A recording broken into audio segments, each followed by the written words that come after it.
Sound take 7 action. Ranjit Singh Sapra ji, प्रधानमंत्री का जवाब दीजिए। प्रधानमंत्री ने आप पर, आपकी पार्टी पर, आपके नेता पर आरोप लगाया, हरियाणा में दामादों और दलालों के हवाले आपने हरियाणा को कर दिया था, बीजेपी ही बचा सकती है। जवाब दीजिए चरणजीत सिंह सापरा, बोलिए। Are you comedy me? देखिए मानक जी, मैं आपको याद दिलाना चाहूंगा कि प्रधानमंत्री जी के जो ये वक्तव्य है, ये वही वक्तव्य हैं जो वो 10 साल पहले करते थे। यानी कुल मिला के अंदाजा ये लगता है, और हरियाणा की जनता भी अंदाजा लगा रही है कि भारतीय जनता पार्टी और प्रधानमंत्री की राजनीतिक दुकान जो है उसके अंदर कोई नया सामान नहीं है। अरे भाई, 10 साल तुम्हारी सरकार थी, तुम अपनी सरकार का रिपोर्ट कार्ड दो ना। आपकी सरकार का रिपोर्ट कार्ड आपने नहीं देना है। ये नहीं बताना है कि 9.5 साल एक मुख्यमंत्री रख करके फिर उसको 6 महीने के लिए नया मुख्यमंत्री क्यों लेकर के आए। क्या आप नायब सिंह सयानी को बलि का बकरा बनाना चाहते हैं? हार का ठीकरा नायब सिंह सयानी पे छोड़ना चाहते हैं? सही पकड़े हैं। और फिर देश के प्रधानमंत्री जब इतने ऊंचे प्लेटफॉर्म से जब बोल रहे थे, तो उनको दरअसल हरियाणा के अंदर हरियाणा के किसानों से माफी मांगनी चाहिए थी, क्योंकि किसानों को जो उन्होंने वादा किया, जो एमएसपी की गारंटी देने का वादा या एमएसपी को कानूनी जामा पहनाने की बात जो उन्होंने कही थी, जो वादा किया था, उसको पूरा नहीं किया है। आज भी किसान जो है वो हरियाणा में वहां पर बॉर्डर पर बैठा हुआ आंदोलन कर रहा है, तो किसानों से माफी मांगनी चाहिए थी। आर्यन मिश्रा, जिसकी हत्या हुड़दंगियों ने की है, जो गौ रक्षक अपने आप को कहते हैं, ऐसे हुड़दंगियों ने जो हत्या की है, उसके माता पिता से और हरियाणा से प्रधानमंत्री को माफी मांगनी चाहिए थी। ये बड़ी अच्छी बात कही आप। प्रधानमंत्री को हरियाणा की जनता से इसलिए माफी मांगनी चाहिए थी क्योंकि पिछले 10 साल के अंदर हरियाणा में महंगाई बढ़ी, बेरोजगारी बढ़ी, क्राइम रेट बढ़ा है, महिला उत्पीड़न बढ़ा है, महिला खिलाड़ियों का उत्पीड़न सब लोगों ने देखा है, भ्रष्टाचार वहां पर बढ़ा है। तो ये तमाम सारी चीजों से ध्यान भटकाने के लिए प्रधानमंत्री जो है वो अपनी डायलॉग बाजी करना चाहते थे। प्रधानमंत्री क्यों नहीं बोले कंगना रनौत के ऊपर? जो कंगना रनौत का वक्तव्य आया है किसानों को लेकर के, परसों जो वक्तव्य आया है, उसके ऊपर प्रधानमंत्री ने अपना खुलासा करना चाहिए था। प्रधानमंत्री ने कहना चाहिए था कि ये हमारा मिसगाइडेड मिसाइल है, इस मिसगाइडेड मिसाइल ने ऐसा वक्तव्य किया है, मैं उसके लिए माफी मांगता हूं। और प्रधानमंत्री ये भी भूल गए कि कल ही अम्बाला में खड़े होके खट्टर साहब ने क्या कहा। ये कहा कि जो अम्बाला में उस पार जो किसान बैठे हैं वो किसान नहीं है, वो मुखौटा पहन करके कोई और बैठे हुए हैं, ये आपको भी पता है। यानी खट्टर साहब, कंगना रनौत ये किसानों के जख्मों को कुरेदते रहे, उन्हें कल को खालिस्तानी कह देंगे, देशद्रोही कह देंगे। तुम्हें शर्म है? कुछ शर्म आया है? फिर से एक बार ये कह देंगे कि ये हुड़दंगी है। इस तरह की बातें करने वाले लोगों से हरियाणा की जनता बदला लेगी। हरियाणा का किसान हो, हरियाणा का युवा हो, हरियाणा की महिला हो, हरियाणा का बुजुर्ग हो, इन्हें कोई विश्वास नहीं है भारतीय जनता पार्टी में। इसीलिए आपने देखा कि भारतीय जनता पार्टी की जो कोर्ट है उसको छोड़ के भाग रहे हैं। घरौंदा में इनके पन्ना प्रमुख भाग गए, पन्ना प्रमुख से लेकर के पूर्व मंत्री तक डूबते हुए जहाज को छोड़ करके भाग रहे हैं। ये भारतीय जनता पार्टी की वस्तु स्थिति है, जिसको प्रधानमंत्री छुपाने के लिए इस तरह का वक्तव्य कर रहे हैं, जो उनको नहीं करना चाहिए था, अपना रिपोर्ट कार्ड देना चाहिए था। हमारे यहाँ ऐसा ही होता है। हमारी पार्टी की, भारतीय जनता पार्टी के प्रवक्ता को कितनी फिक्र है, और ये कहते हैं रात को आए थे, छुप के आए थे। तो क्या जो अमित मान को जिसके परिवार को मिलने के लिए आए थे, तो क्या वो गलत काम था? आपका ये कहना है कि राहुल गांधी जी जिसके परिवार के घर में सुबह 5, साढ़े 5 बजे गए, वो गलत गए थे? क्या सोनीपत के अंदर जो उन्होंने किसानों के साथ में वहां पर धान को बोया था, क्या वो गलत था? क्या अगर वो मुरथल से अम्बाला तक ट्रक ड्राइवरों के साथ में बैठ करके गए थे और ट्रक ड्राइवरों की समस्या सुनी, हरियाणा के लोगों की समस्या सुनी, तो क्या वो गलत था? देखिए, भारतीय जनता पार्टी मूल मुद्दों पर बात नहीं करना चाहती। खट्टर साहब ने भी 2 दिन पहले बयान दे दिया और शैलजा जी को कहा कि आपका भारतीय जनता पार्टी में हम स्वागत करने के लिए तैयार हैं। अरे भाई, खट्टर साहब और भारतीय जनता पार्टी पहले ये बताए कि शैलजा जी को अगर आप ले भी आए, वैसे तो वो आएंगी नहीं, उन्होंने खुलेआम कह दिया कि मैं तिरंगे में हाथ के पंजे पर ही मेरा शरीर लिपट के जाएगा, लेकिन यही नहीं, अभी और सुनिए। लेकिन अगर आप लाने की बात भी करते हैं तो शैलजा जी को दोगे क्या उनको बीजेपी मुख्यमंत्री बनाएगी? वो तो अभी लोकसभा की सांसद है, क्या वो एमएलए लड़ेगी? क्या बात कर रहे हैं? तो ये भारतीय जनता पार्टी जो है ना, जैसे मैंने कंगना रनौत को कहा कि मिसगाइडेड मिसाइल है, हरियाणा के भारतीय जनता पार्टी के नेता भी मिसगाइडेड मिसाइल है। ये कंफ्यूज है, ये जनता के मुद्दों पर बात नहीं करना चाहते, इन्हें पता नहीं है, इधर उधर की बात करके खाली टाइम पास करने का। सापरा जी, राहुल गांधी को आप चुनाव के दौरान इतनी देरी से क्यों उतार रहे हैं? 5 तारीख को वोटिंग है, आप 26 तारीख को उनकी रैली शुरू करवा रहे हैं। 10 दिन बस राहुल गांधी के लिए। मुझे ये बीच में ना बोल थारे बताइए, क्या हो गया? हमारी पार्टी का शेड्यूल अभी भारतीय जनता पार्टी तय करेगी या आप तय करेंगे, या राहुल गांधी जी का शेड्यूल भारतीय जनता पार्टी तय करेगी? क्या कब करना है?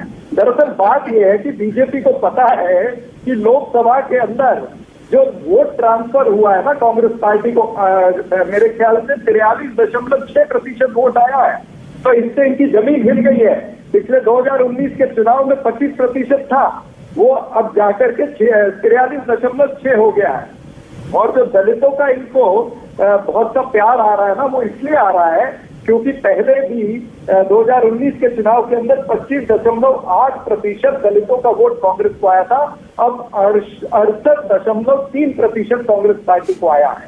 तो ये भारतीय जनता पार्टी की जमीन खिसक गई है हरियाणा में, उनको पता है। सापरा जी, एक मिनट, सापरा जी एक सेकंड। देखिए, आप ये मानते हैं ना कि राहुल गांधी आपका सबसे बड़ा हथियार, सबसे बड़ा चेहरा, सबसे बड़े नेता हैं, आप ये मानते हैं ना? इसमें कोई दिक्कत तो नहीं है?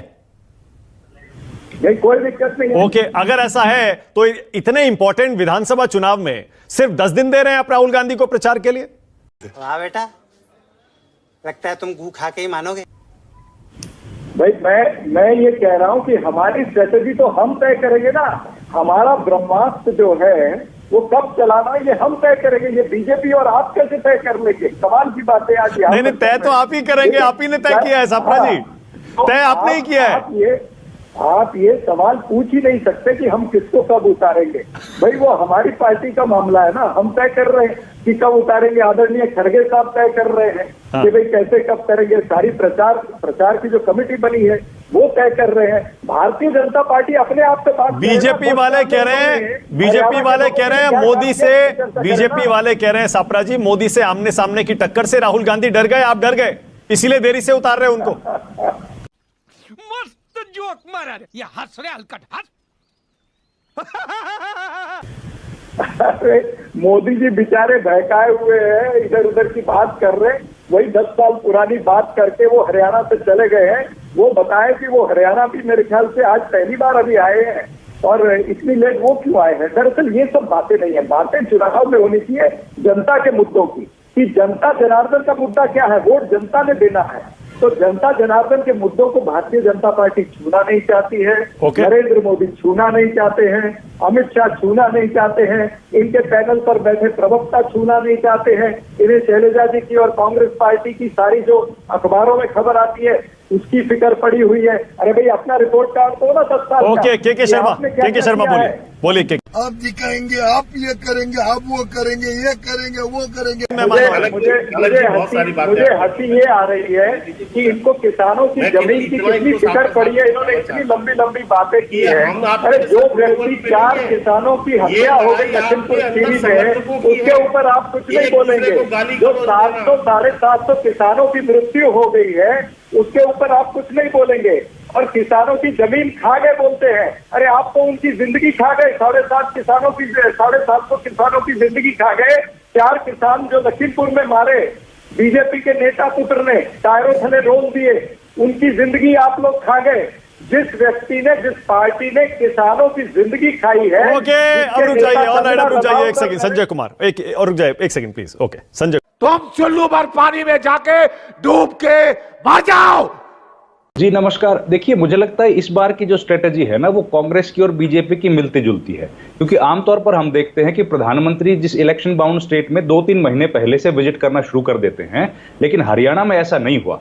हरियाणा में 2 इंपॉर्टेंट रैलीज हुई जिसमें अमित शाह आए थे। एक में उन्होंने मुख्यमंत्री का चेहरा घोषित किया पंचकुला में, और उसके बाद दूसरी रैली में जनता को यह बताने के लिए आए कि ये ओबीसी चेहरा है।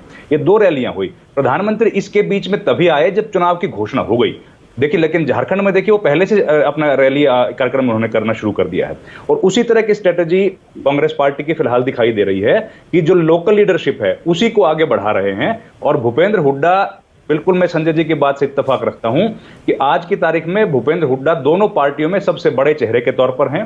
दलितों में शैलजा जितना बड़ा चेहरा बीजेपी के पास नहीं है।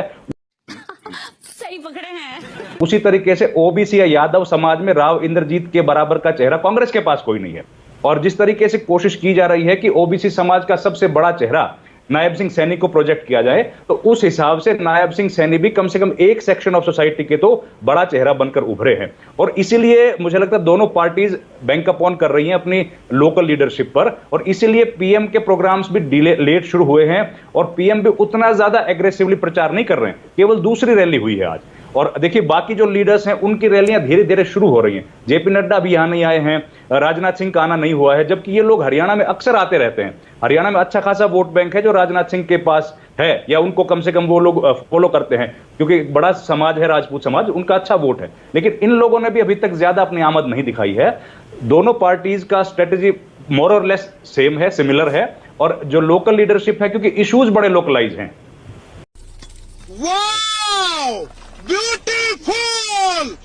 उन्हीं मुद्दों पर चुनाव लड़ रहे हैं। और देखिए, जो शुरुआत में कांग्रेस पार्टी को बड़ी लीड दिख रही थी, काफी लीड दिख रही थी, कंफर्टेबल पोजीशन में कांग्रेस पार्टी थी। लेकिन कांग्रेस पार्टी तो मुझे लगता है कि वो एक शेर है कि दोस्त थी कोई मुकाबिल में अब लाओ हमारे, दुश्मन तो कोई कद के बराबर नहीं निकला। तो ये आपस में ही झगड़ना शुरू कर देते हैं जब इतनी कंफर्टेबल सिचुएशन मिल जाती है।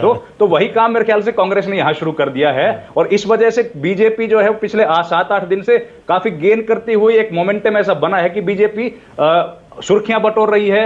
लोग उस बारे में चर्चा कर रहे हैं कि भाई शैलजा अगर नाराज हैं तो एक सेक्शन ऑफ सोसाइटी, कम से कम देखिए 21% वोट है, 21% 2011 के हिसाब से वोट है। उस वोट को ऊपर कितना असर पड़ेगा। और कुछ न कुछ नेता तो बीजेपी में भी हैं जो शेड्यूल कास्ट समाज से हैं, उन नेताओं को भी मौका मिल गया। लेकिन दिक्कत यह है कि उतने बड़े कद का नेता कोई नहीं है बीजेपी के पास शेड्यूल कास्ट में कि वो शैलजा को काउंटर कर सके या इसीलिए तो के शर्मा को, बीजेपी के सारे नेताओं को शैलजा जी पर इतनी हमदर्दी आ रही है, इतनी मोहब्बत आ रही है। चुनाव के बीच कैसे उसे मुद्दा बना रहे हैं। शांतनु, मैं सिर्फ इतना कहना चाहता हूं कि भारतीय जनता पार्टी ये विचार कर ले कि 2019 में जब हमारी 0 लोकसभा की सीटें थी तब हम 31 सीटें विधानसभा में जीत करके आए थे। अब हमारे 5 सांसद जीत करके आए हरियाणा से, तो अब क्या वेव चल रही है हरियाणा में, ये आप अंदाजा लगा सकते हैं। ओके, इसी नोट पे खत्म। Bye bye, tata, good bye, गया।